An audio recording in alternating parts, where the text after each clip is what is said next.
नमस्कार, मैं हूं साहिल जोशी। दंगल में आपका स्वागत है। आज का दंगल संभल के सबूतों पर है। उत्तर प्रदेश के संभल में पिछले साल 19 नवंबर से एक विवाद तेज हुआ है। संभल की जामा मस्जिद के अंदर हरिहर नाथ मंदिर होने के दावे के साथ एक मुकदमा संभल की अदालत में चल रहा था। अदालत ने उसमें कोर्ट कमिश्नर से सर्वे कराने का आदेश दिया था। उसी सर्वे के दौरान संभल में हिंसा भड़की थी। वो रिपोर्ट अब सील बंद लिफाफे में अदालत को सौंप दी गई है, लेकिन सूत्रों के हवाले से रिपोर्ट की कुछ बातें खुलासे के साथ दावे के तौर पर आगे की जा रही है। दावा किया जा रहा है कि सर्वे के दौरान इमारत में मंदिरों, देवालयों में पाई जाने वाली आकृतियां मिली है। शिलालेख को मिटाकर लिखने की कोशिश की गई है। कई पुराने निर्माण तोड़कर नए निर्माण किए गए हैं। हालांकि अभी रिपोर्ट सार्वजनिक नहीं हुई है, लेकिन इसे लेकर राजनीतिक बयानबाजियां भी जोरदार शुरू हो गई है। समाजवादी पार्टी ने इस रिपोर्ट को पक्षपाती करार दिया है, तो मुस्लिम पक्ष में चुनौती देने की बात कह डाली है। हालांकि 1991 के प्लेसेस ऑफ वर्शिप एक्ट मामले में सुप्रीम कोर्ट ने मंदिर मस्जिद विवादों में कोई फैसला देने पर रोक लगा रखी है, लेकिन अदालती सुनवाई पर कोई रोक नहीं है। ऐसे में जब सूत्रों के हवाले से कोर्ट कमिश्नर की सर्वे की रिपोर्ट के चुनिंदा हिस्सों के सामने आने का दावा किया जा रहा है, तो सवाल यही है कि क्या संभल में मस्जिद के सर्वे में भी हिंदू उपासना स्थल होने के सबूत मिल गए हैं? क्या संभल का मुकदमा भी ज्ञानवापी की तरह राह बढ़ता दिखाई दे रहा है? और जिस तरह हमारे देश में प्रधानमंत्री तक दूसरे मजहबों के उपासना स्थलों के लिए आदर की चादर भेंट कर रहे हैं, तो इतिहास के ऐसे मंदिर मस्जिद विवादों पर भी भाईचारे की चादर क्या डाली जा सकती है? ऐसे तमाम सवालों पर आज के दंगल में हम चर्चा करेंगे, लेकिन पहले यह रिपोर्ट देख लेते हैं।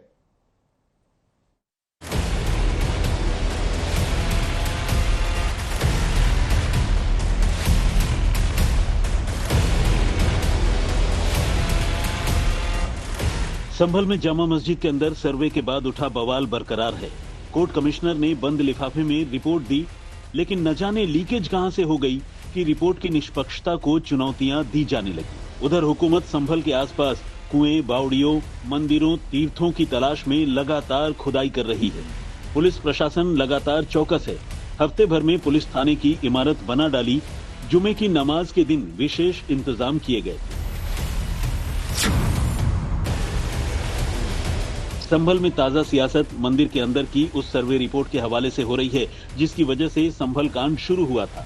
वो रिपोर्ट एक दिन पहले ही संभल जनपद की सिविल जज सीनियर डिवीजन की अदालत में सौंपी गई है, जिसके खुलासे को लेकर बयानबाजियां चल रही हैं। जो जांच रिपोर्ट कोर्ट में पेश की गई है, ये रिपोर्ट पक्षपातपूर्ण होगी और ये निष्पक्ष रिपोर्ट नहीं होगी। बाबा साहब भीमराव अंबेडकर के बनाए हुए संविधान पर ही इनको भरोसा नहीं है, ये न्यायालय पर भी भरोसा नहीं है, तो क्या ये अपना अलग कानून बनाना चाहते हैं? उसके तरह इस देश को चलाना चाहते हैं क्या? जितनी पावर्स उन्हें दी गई थी उससे हटके उन्होंने काम किया या एक पक्ष से मिलकर कोई रिपोर्ट सबमिट कर दी, तो निश्चित रूप से आपत्ति दी जाएगी। फोटो और वीडियो हमारे सामने नहीं बने। उम्मीद यह है कि वो हमारे खिलाफ ही हो सकती है। वो रिपोर्ट क्या है, किसी ने देखा नहीं। अदालत के कब्जे में सीलबंद उस रिपोर्ट को लेकर सूत्रों के हवाले से दावा किया जा रहा है कि रिपोर्ट में ऐसे संकेत दिए गए हैं कि मौजूदा निर्माण पहले मंदिर रहा होगा। इमारत में मंदिरों, देवालयों में पाए जाने वाले प्रतीक चिन्ह मिले हैं। निर्माण में कई स्थानों पर छेड़छाड़ और पुनर्निर्माण के निशान हैं। शिलालेख की पुरानी लिखावट मिटाकर नई इमारत गढ़ने की कोशिश हुई है। पूर्वी हिस्से में गेट हटाकर वहां निर्माण किया गया। नमाज पढ़ने वाली जगह पर परिक्रमा पथ जैसा निर्माण प्रतीत होता है। मुख्य गेट से अंदर तक कमल फूल समेत 50 से ज्यादा पुष्प कलाकृतियां हैं। कलाकृतियों को पेंट करके छिपाने की कोशिश की गई है। गुंबद के हिस्से को समतल किया गया है। दरवाजों, झरोखों, अलंकृत दीवारों पर प्लास्टर करके पेंट कर दिया गया है। इसमें बाजी के द्वारा जो बताया गया मौके पे था, जो भी फैक्ट थे या जो भी था, उसे भी हमने अपनी रिपोर्ट में लिखा।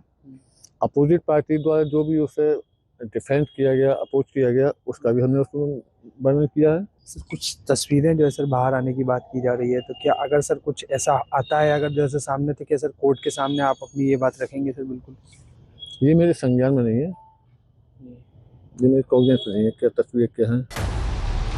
दरअसल संभल की जिस जामा मस्जिद को लेकर यह विवाद है, वहां अदालत के आदेश से 19 नवंबर को पहली बार सर्वे हुआ। उस दिन 1.5 घंटे की वीडियोग्राफी भी हुई। उस दिन सर्वे बाधित हो गया। फिर 24 नवंबर को दोबारा सर्वे हुआ। करीब 3 घंटे की वीडियोग्राफी हुई। करीब 1200 फोटो लिए गए थे। लेकिन उसी दिन हिंसा भड़क गई और फिर कोर्ट कमिश्नर की रिपोर्ट तय तारीख पर अदालत में पेश नहीं हो सकी थी। इस बीच सुप्रीम कोर्ट ने मंदिर मस्जिद विवाद को लेकर किसी भी अदालत को फैसला सुनाने पर रोक लगा रखी है। ऐसे में जब सर्वे रिपोर्ट लीक हुई तो सियासी सवाल उठ रहे हैं। देखिए, सुप्रीम कोर्ट का फैसला आ चुका है कि तमाम सर्वे बंद होने चाहिए। कोई अदालत फैसला न दे जब तक वर्शिप एक्ट पे सुप्रीम कोर्ट अपना फाइनल फैसला नहीं करते। लेकिन उत्तर प्रदेश की सरकार इनकरेज करती है और जुडिशरी पे अब सवाल उठने लगे हैं जिस तरीके से संभल के अंदर हुआ है। संभल की जामा मस्जिद को हरिहर मंदिर होने का दावा किया गया है और संभल की जिला अदालत में मुकदमा भी दर्ज किया गया। पिछले साल 19 नवंबर को अदालत ने कोर्ट कमिश्नर से मस्जिद में सर्वे का आदेश दिया था और उसी दिन सर्वे शुरू भी हो गया था। अभिनव माथुर के साथ राम किंकर सिंह, संभल, आज तक। तो फिलहाल तो इस रिपोर्ट में क्या है वो किसी को नहीं पता, लेकिन कुछ गिनी चुनी चीजें इस रिपोर्ट की बाहर आ चुकी है और उसको लेकर दरअसल चर्चा शुरू हो चुकी है।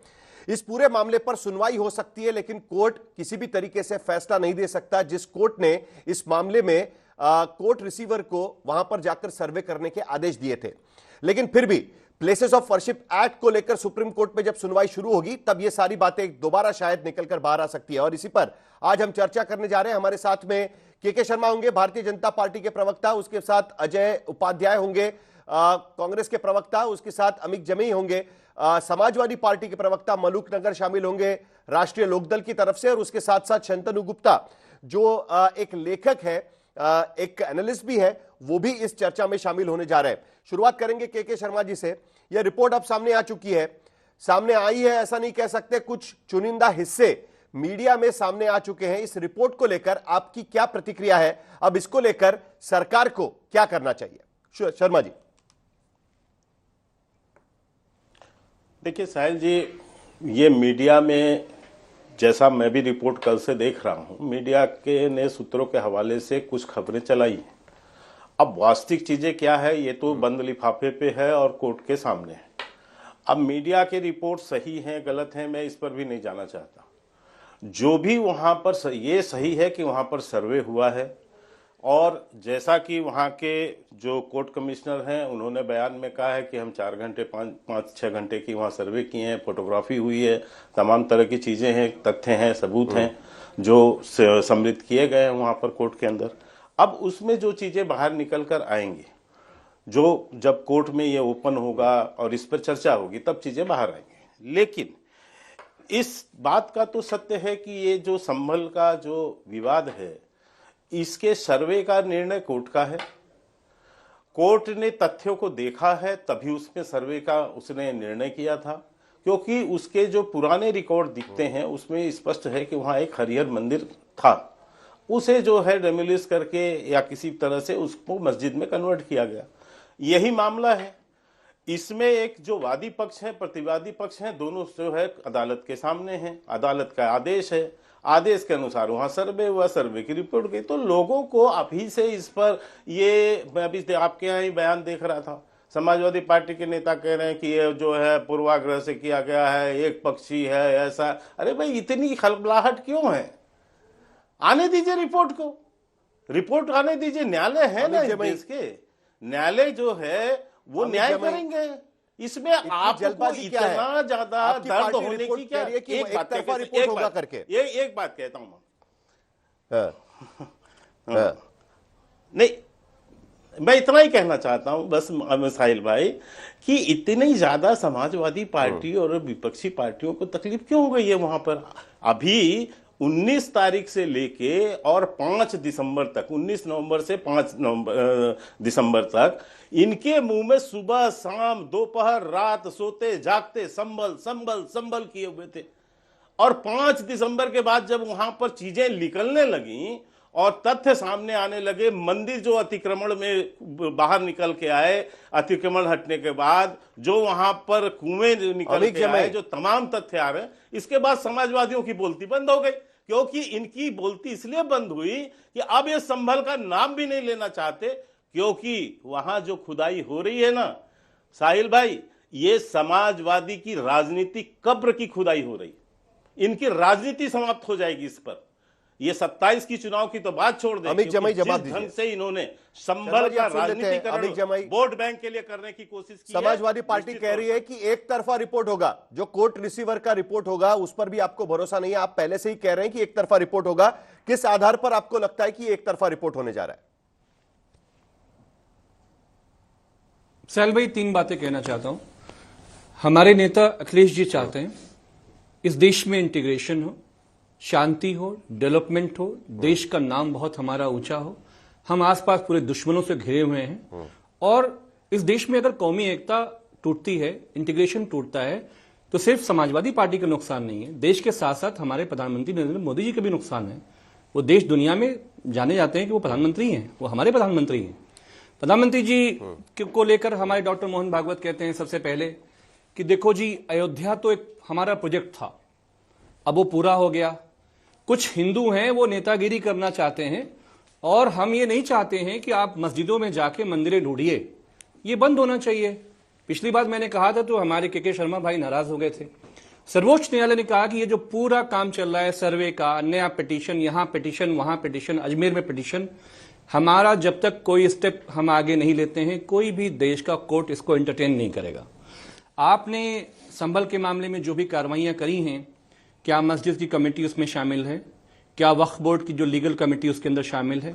क्या हमारा काउंसिल उसके अंदर शामिल है? ये सीधा सीधा मामला है कि देश के जो बुनियादी मुद्दे हैं उस पर चर्चा ना हो। क्या यह बात सही नहीं कि चाइना आज सीना ताने हमारे देश के ऊपर खड़ा है? क्या पाकिस्तान बांग्लादेश में, अमित भाई मैं उस पर आने वाला हूं, हमारे देश पर ये सारे मुद्दों पर मैं आने वाला हूं। हम इस देश में, पहले सवाल तो इसी बात पर है जमीक भाई, मेरा सवाल इस बात को लेकर है कि अभी तक कोर्ट रिसीवर की रिपोर्ट ओपन नहीं हुई है, उसकी कुछ बातें बाहर निकल कर आई है। ऐसा क्यों समाजवादी पार्टी को लगता है कि ये वन साइडेड रिपोर्ट होगी? वन साइडेड का क्या मतलब है? क्यों आपको ऐसा लगता है कि ये वन साइडेड रिपोर्ट होगी? देखिए, हमारा ये कहना है कि माननीय अखिलेश यादव जी ने भारत की संसद में कहा था कि एक जो डीएम था, एक डीएम ने एक जमाने में जो काम किया था, कई दशक हमारे देश को उसका भुगतान करना पड़ा। दोबारा से ये जो कप्तान और डीएम हैं, ये लोग संभल जैसा मॉडल खड़ा करके, अयोध्या जैसा मॉडल खड़ा करके उत्तर प्रदेश को तोड़ना चाहते हैं। सीधी सी बात है। और इस सांप्रदायिक उन्माद की राजनीति के खिलाफ माननीय मुलायम सिंह यादव जी ने, मरहूम ने, उन्होंने टक्कर लिया था। और अखिलेश जी हमारे नेता जो हैं, हम चाहते हैं कि इस देश में हिंदू मुसलमान की जो राजनीति है वो डब्बे में बंद हो जाए। हम इस देश को एक करना चाहते हैं, हम इस देश को समाजवादी रास्ते पर ले जाना चाहते हैं। लेकिन अभी भी आप मेरे सवाल का जवाब नहीं दे रहे हैं। ऐसा आपको क्यों लगता है कि कोर्ट रिसीवर की रिपोर्ट वन साइडेड होगी?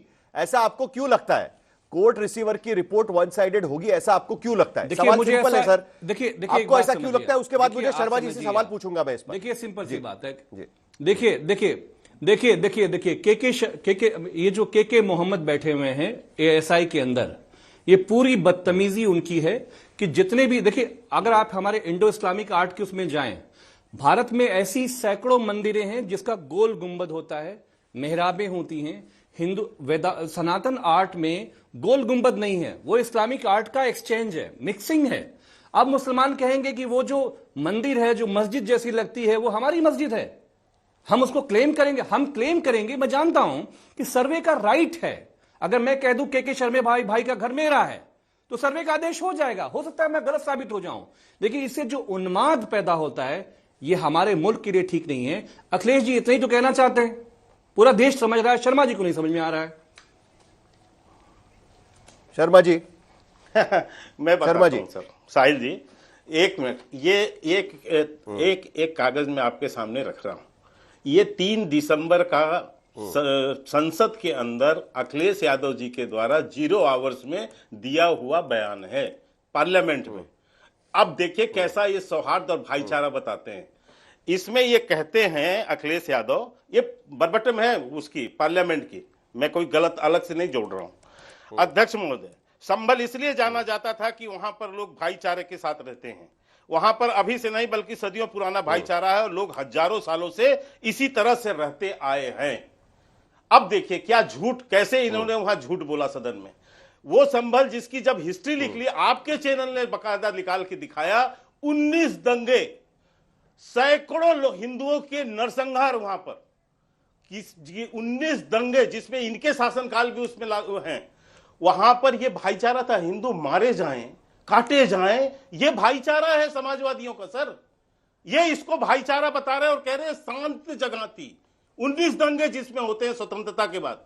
इसके बाद इसी में 5 बार उन्होंने खुदाई खुदाई खुदाई, एक मिनट, मस्जिद की खुदाई की बात इन्होंने सदन में कही। मैं पूछना चाहता हूं साहिल भाई, आप तो सीनियर रिपोर्टर भी हैं और बहुत सीनियर आपका वो भी है चैनल, एक मस्जिद मुझे बताइए जिसकी खुदाई हुई हो, 1 इंच की खुदाई हुई हो किसी मस्जिद की।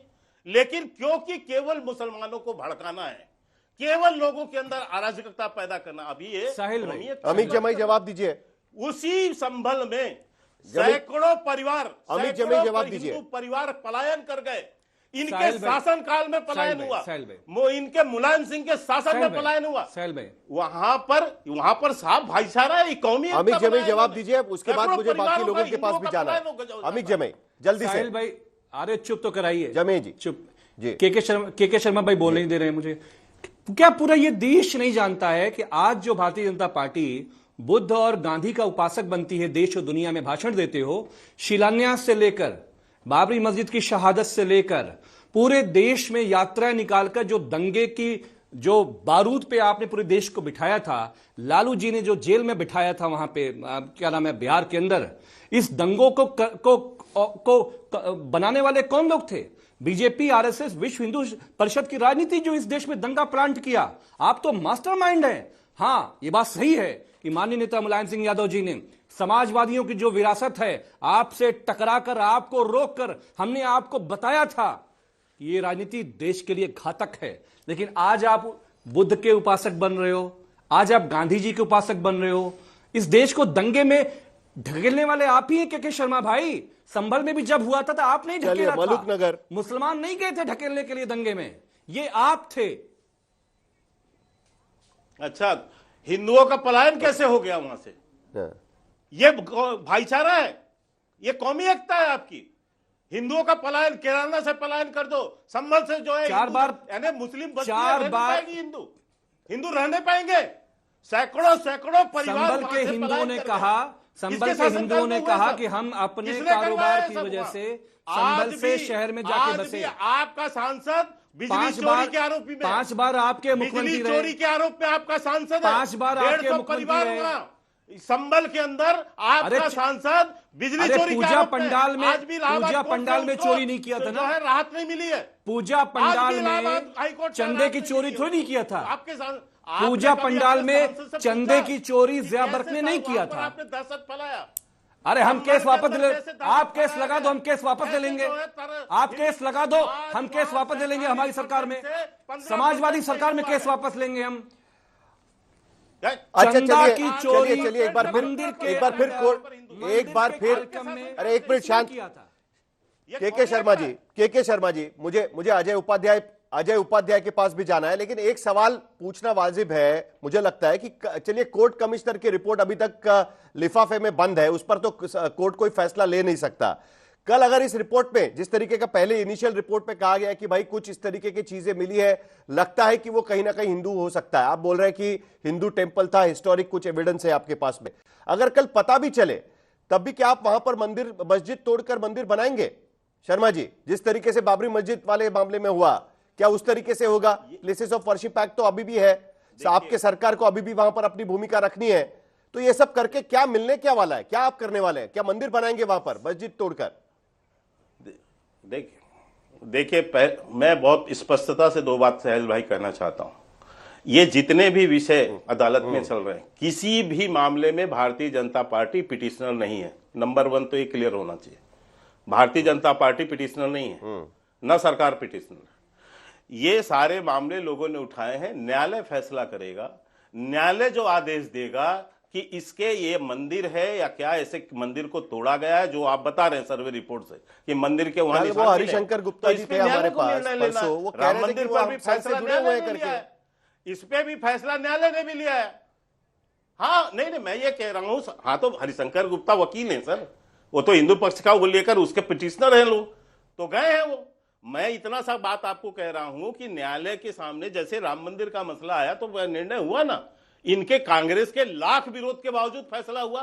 ये तो फैसला ही नहीं होना देना चाहते थे, ये तो भगवान राम के अस्तित्व को भी नहीं मानते थे, इसके बावजूद वहां नहीं, तो फैसला क्या आया करेंगे? मैं वही पूछ रहा हूं ना, सरकार के तौर पर आप क्या कदम उठाएंगे? वो तो कोर्ट को निर्णय करना है। क्या साहिल भाई कोर्ट यदि निर्णय करेगा कि हाँ मंदिर बनना है तो मंदिर बनेगा, कोर्ट जो स्थिति पैदा करेगी। हम तो न्यायालय को मान के चलते रहे, हम न्यायालय के फैसले पे प्रश्न नहीं उठाते, हम कतई नहीं बोलते कि ये जो है एक पक्ष का जो है ये किया गया, जो आज समाजवादी के नेता कह रहे हैं, जो कोर्ट पे प्रश्न उठा रहे हैं, जो सर्वे अमित जमे जी 10 सेकंड में, क्योंकि मुझे कांग्रेस के प्रवक्ता के पास भी जाना है। अमित जमे जी 10 सेकंड, सिर्फ 10 सेकंड। देखो न्यायालय निर्णय करेगा, वो मान लेगी बीजेपी। देखो कितने फ्रॉड, कितना फ्रॉड बीजेपी आरएसएस का राजनीति है। डॉक्टर मोहन भागवत कहते हैं कि मंदिर मत ढूंढो, प्राइम मिनिस्टर का जो मिनिस्ट्री ऑफ कल्चर है वो एएसआई को बोलता है कि जाओ खोदो। ये कहते हैं कि हमारा कोई लेना देना नहीं है किसी मंदिर मस्जिद से, हमारा तो कोई मामला ही नहीं है। उत्तर प्रदेश का मुख्यमंत्री जी वहां पे खुदवा रहे हैं, जांच को सुप्रीम कोर्ट के आदेश के बावजूद वहां पे जांच हो रही है। तो सवाल ये है कि जो आरएसएस के ये 5 चेहरे हैं ना, समाजवादी लोग बहुत अच्छे से इनके चेहरों को पहचानते हैं। हम इस देश में सुप्रीम कोर्ट ने कहा कोई सर्वे कोई पिटीशन नहीं आएगा। नहीं पिछले बार मलूक नगर अमित जमे जी एक सेकंड अरे एक मिनट सुप्रीम कोर्ट ने सिर्फ इतना कहा है कि अदालत इस पर फैसला नहीं देगा, अदालत में सुनवाई चल सकती है। ये क्लैरिटी आप हमारे पास होनी चाहिए। मलूक नगर हमारे साथ में जुड़ गया एक बार फिर, और उसके बाद मुझे कांग्रेस प्रवक्ता के पास भी जाना है। मलूक नगर जी, आपको क्या लगता है जो हो रहा है संभल में वो सही है? समाजवादी पार्टी कहती है कि कोर्ट रिसीवर का जो कोर्ट कमिश्नर का रिपोर्ट एक तरफा होगा, उनको पहले से शक हो रहा है। आपके पार्टी को क्या लगता है क्या होना चाहिए संभल में? अब तो रिपोर्ट आ गई है कोर्ट कमिश्नर की।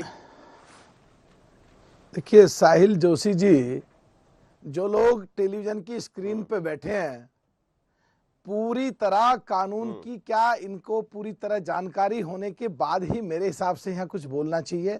और ये देश संविधान से चलेगा, और संविधान के अनुसार जो देश की संसद में जो नियम और कानून बनाए हैं, और जो माननीय सुप्रीम कोर्ट का जो पहले ऑर्डर आया था कि वो केवल उसी केस के लिए है अयोध्या से संबंधित, और जो दोबारा ऑर्डर आया कि केवल सर्वे हो सकता है, फैसला नहीं हो सकता, तो आपके टेलीविजन पे बैठ के अपनी अपनी पार्टी की विचारधारा को रख करके देश के लोगों को कंफ्यूज करने की तरफ क्यों ले जा रहे हैं? क्या किसी को भी अधिकार है संविधान से बाहर जाके काम करने का? क्या किसी को भी अधिकार है कानून की बात को ना मानने का? क्या किसी में हिम्मत है? देश के किसके बारे में कह रहे हैं? मैं सबको कह रहा हूं, मैं सबको कह रहा हूं, देश के हमारे जितने टेलीविजन पे आपके बैठे हुए लोग उनको कह रहा हूं, जो आपको बात कर रहे हैं उनको कह रहा हूं, क्या कोई भी बात ऐसी करी जा सकती है जो देश के कानून के खिलाफ हो, या सुप्रीम कोर्ट के ऑर्डर को जो कंटेम्प्ट ऑफ कोर्ट की प्रोसीडिंग्स को मतलब आप टच कर जाए? को कह रहे हैं, समाजवादी पार्टी को कह रहे हैं, कांग्रेस ने तो अभी तक बात ही नहीं की है।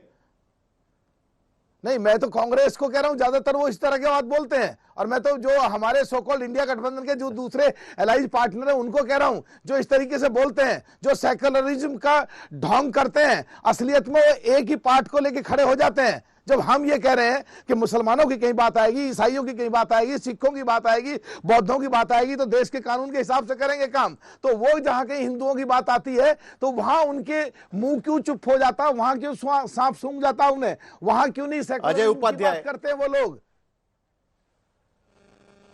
अजय उपाध्याय, देखिए मलुक भाई ज्ञान देते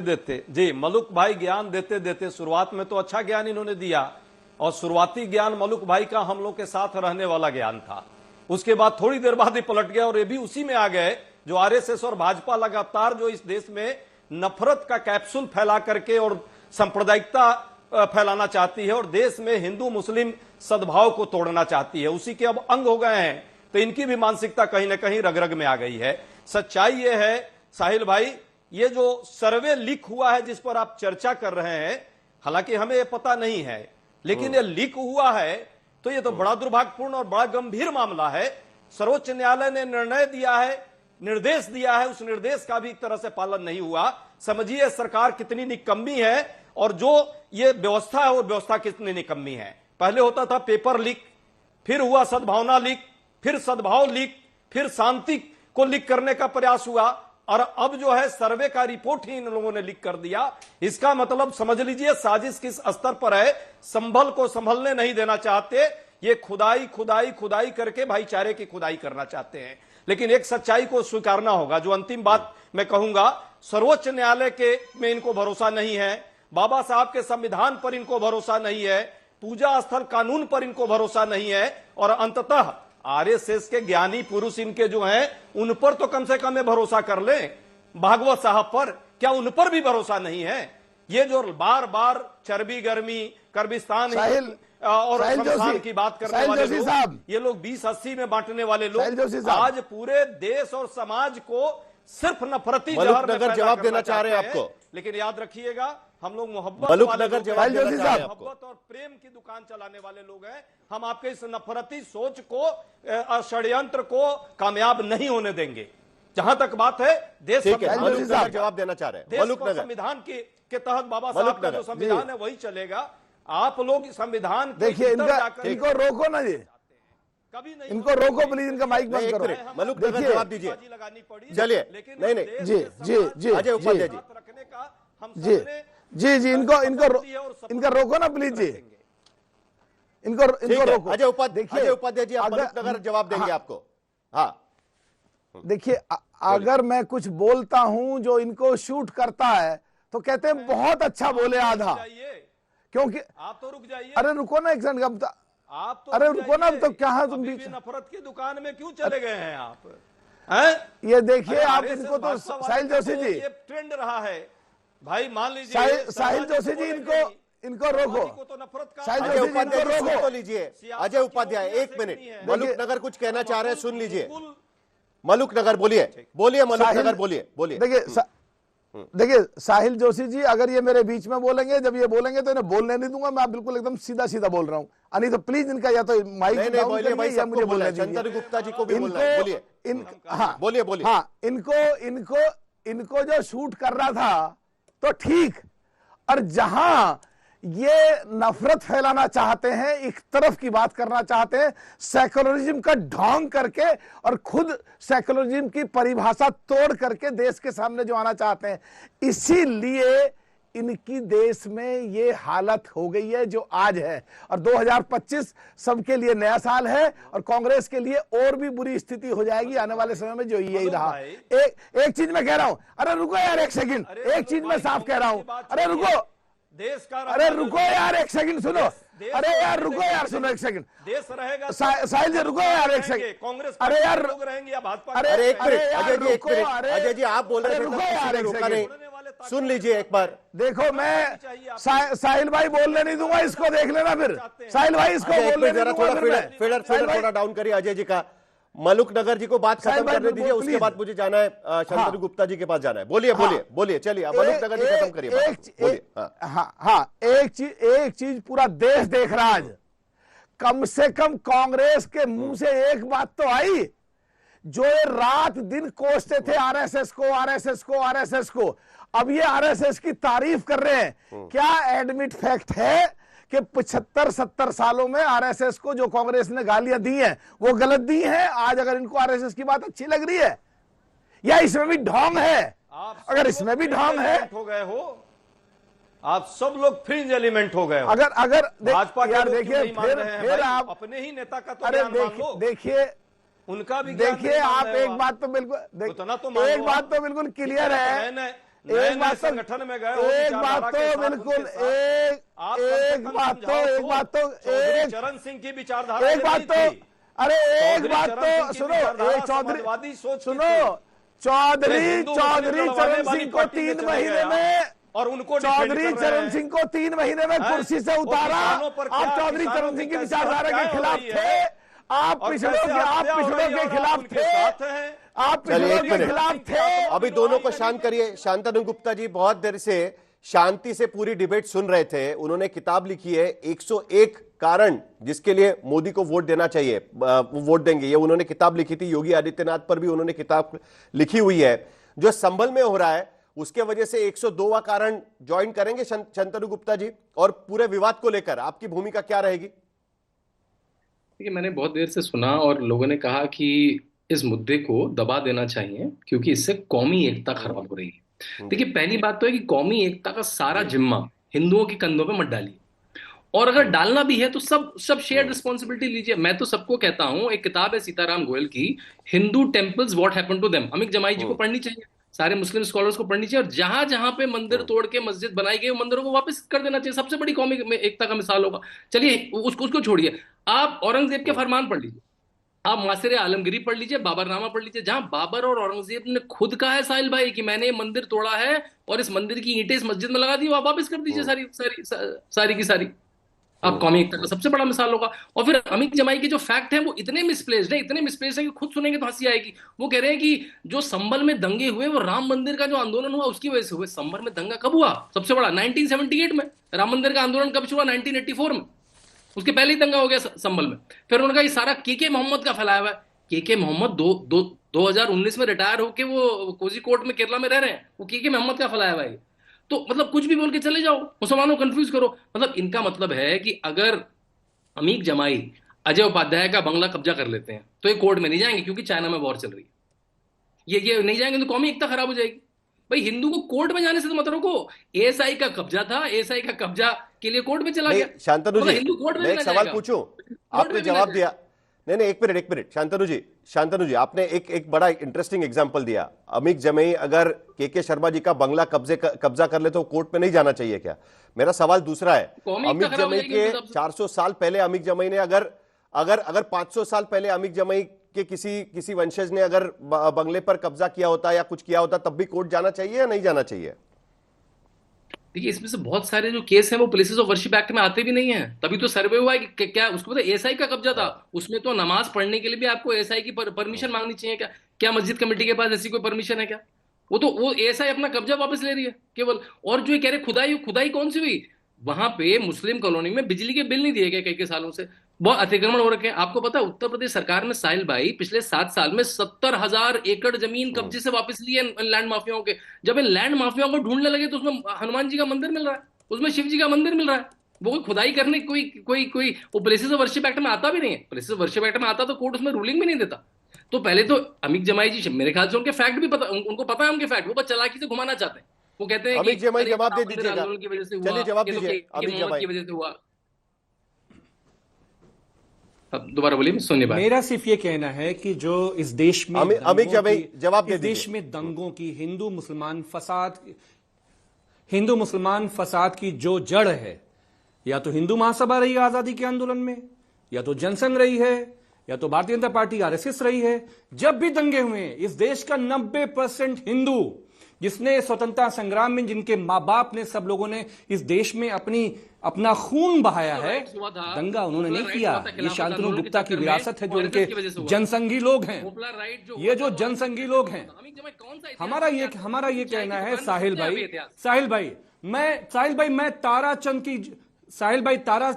की एक किताब है जिसमें कहा गया कि पुष्पमिशुंग ने 84,000 बौद्ध मठ तोड़ दिए। मैं उसका क्या करूं? मुझे आप बताइए ना, आप क्या करेंगे उसका साहिल भाई?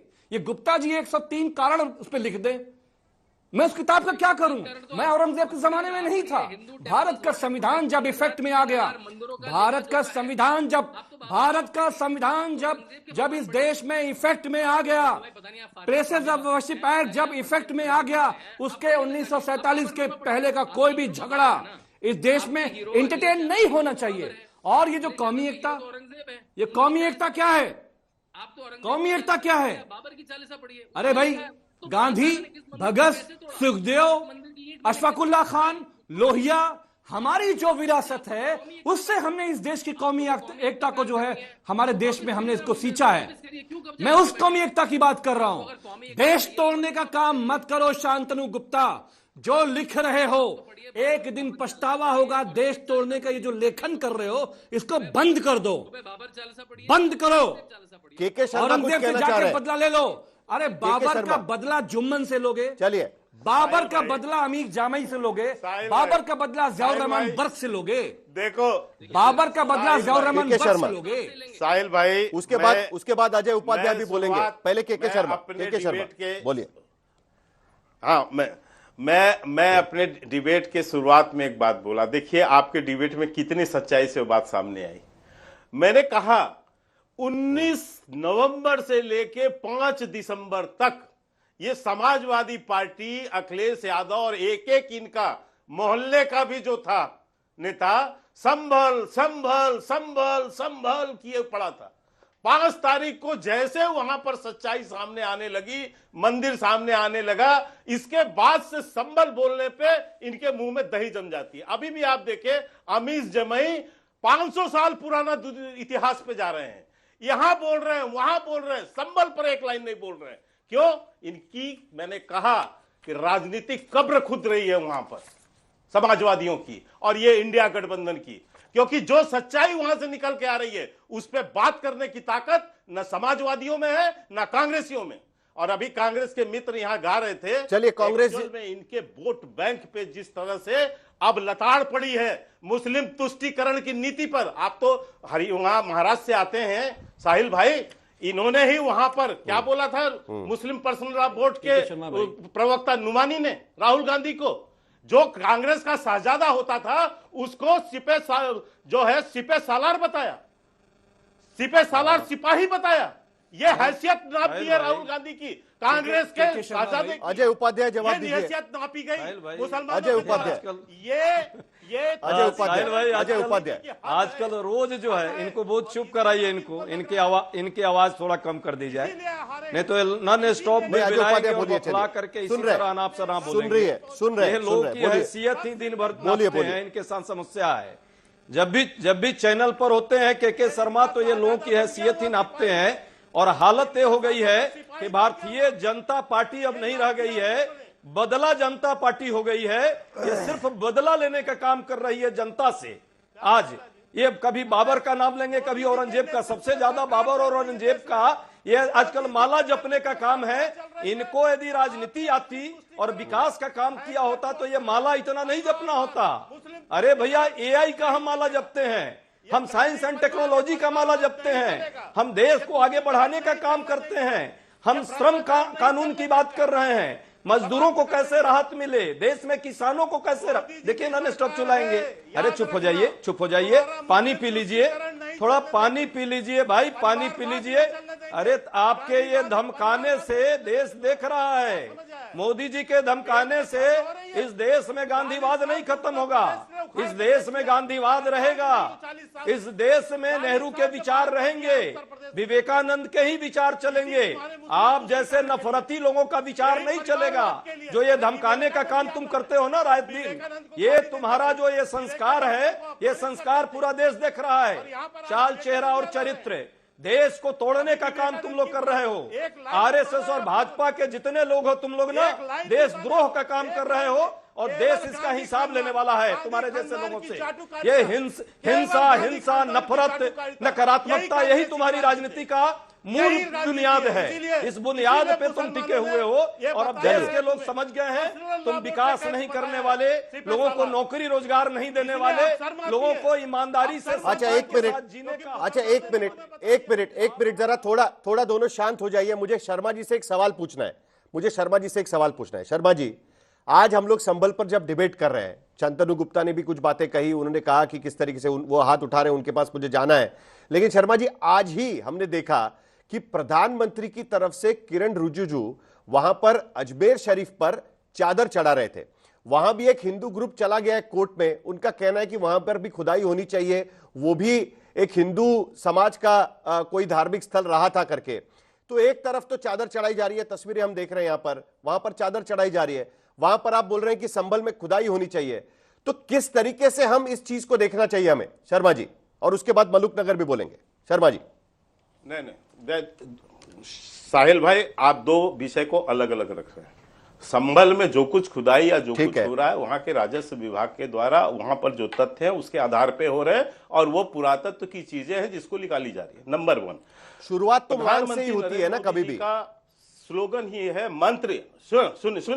सुनिए तो दो अलग अलग विषय को मत जोड़िए सर। हमारा तो मूल मंत्र ही प्रधानमंत्री नरेंद्र मोदी जी का है, सबका साथ, सबका विकास, सबका विश्वास और सबका डेवलपमेंट की बात हमने कही हमेशा से।